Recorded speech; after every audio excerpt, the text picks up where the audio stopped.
Yo, what's up mga Call of Duty Lights and Sounds? So for today's video is mag-unbox tayo ng ating binili na moving heads. Binili natin siya sa online, sa Shopee. Sa less than 8,000 pesos guys, dalawa yung nabili natin. Chamba lang kasi naka-discount tayo.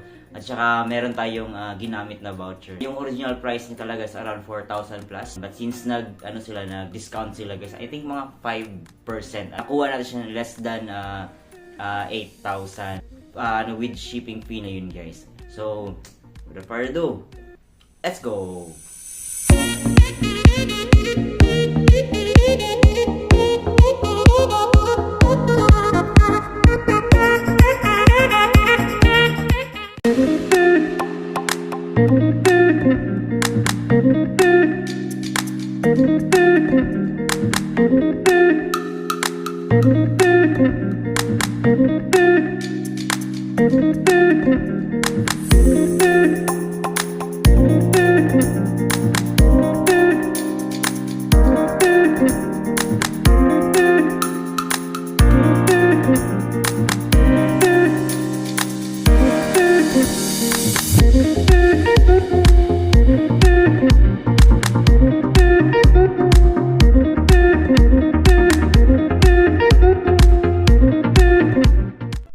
Wala guys, so this is a 120 watts LED engine core, 18 facet precision, saka wide beam angle na siya guys. Tapos yung body niya guys is PVC and metal combination. So napakasulit sa napakababang halaga natin na nakuha ito. So eto na nga guys, so i-test na natin ito. Gagamitan lang natin ng automatic. Wala tayong gagamiting controller dito. So i-automatic lang natin. Tingnan natin kung ano-ano yung mga iba't ibang galaw, kulay at mga shape ng mga gagawa nitong moving heads na to. Maliit lang guys, pero malaki ang kanyang ilaw. Ayan, so let's go. And guys, so sabay na natin i-turn on to. Alright. Ayan guys, so nagka-calibrate na yung dalawa. So antayin na lang natin. 2 hours later.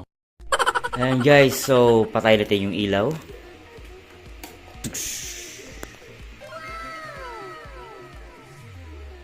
Ayan guys, so ito yung mga galaw niya.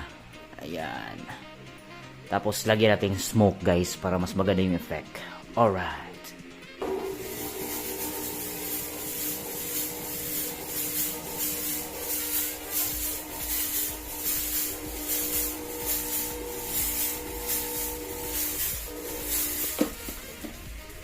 Guys, so may mas maganda yung effects niya guys.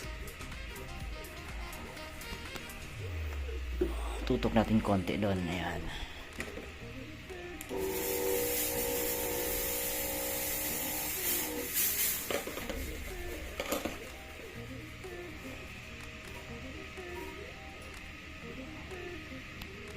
Alright, so kabilang angle tayo guys.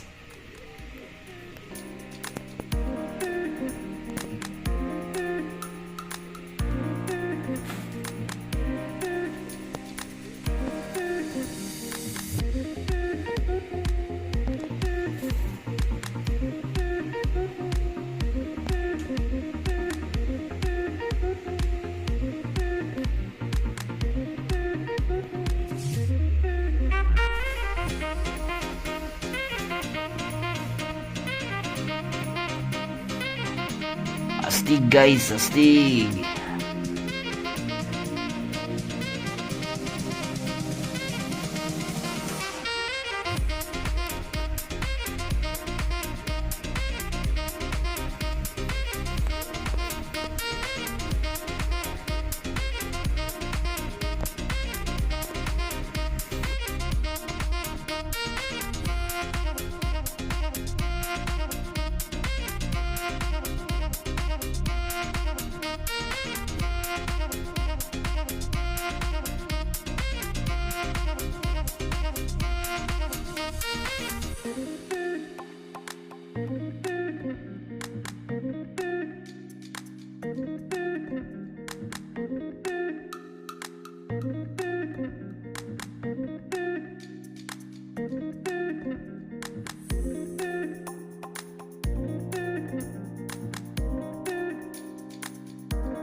You know! Ayan. So, yun guys, nakita nyo yung kabuuang performance ng ating moving heads na 120 watts. Sa liit niya guys, hindi ako makapaniwala na ganun yung performance niya. Masayang-masaya ako sa product na to. Itong ating moving heads or mini moving head. Ayan, so tingnan nyo naman guys, no? Napakaliit lang talaga nito guys.